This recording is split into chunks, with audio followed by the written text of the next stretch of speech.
अस्सलाम वालेकुम। Pakistani dramas channel में खुश आमदीद। दोस्तों, जैसा कि आप सब जानते हैं कि सायरा और शहरोज़ की अलहदगी के बाद शहरोज़ का सदफ़ से शादी करना जहां मीडिया को हिला के रख देता है, तो वहीं पर सायरा की खामोशी ने भी सबको हैरान करके रख दिया।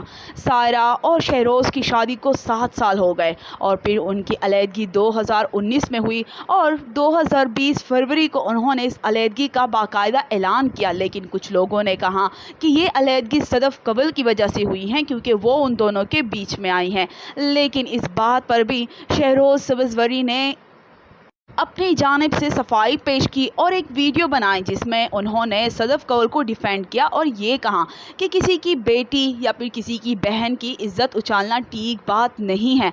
आप लोग किसी की बेटी पर इस तरह से इल्ज़ाम नहीं लगा सकते। सायरा और मेरा ये पर्सनल मामला है और हमने खुद बहुत सोच समझ कर ये फ़ैसला किया है। इसमें किसी की बेटी को बीच में लाना ठीक नहीं है। शहरोज़ ने ये बात तो कह दी, लेकिन व्यूवर्स कुछ ही अरसे बाद उन्होंने सदफ़ कौर के साथ निकाह किया और इस निकाह को 1 माह भी हो चुका है।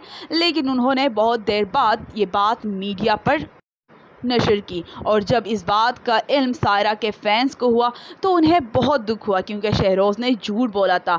उसका और सदफ़ का बहुत पहले से ही रिलेशन रहा था। लेकिन अब सायरा की मुसलसल खामोशी फैंस को हैरान कर रही थी कि आखिर वो क्यों खामोश हैं और क्यों अपने हक़ में कुछ नहीं बोल रही।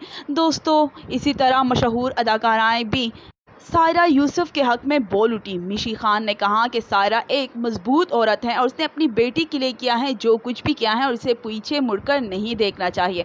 और इस तरह से बहुत सी मुख्तलिफ अदाकाराओं ने सायरा का साथ दिया और उसे एक मजबूत औरत कहा जिसने अपनी बेटी के लिए इतनी बड़ी कुर्बानियाँ दी। तो आप क्या कहते हैं, क्या सायरा की खामोशी ठीक है या फिर सायरा को अपने हक़ में कुछ बोलना चाहिए? कमेंट में अपनी कीमती राय ज़रूर दीजिएगा। शुक्रिया।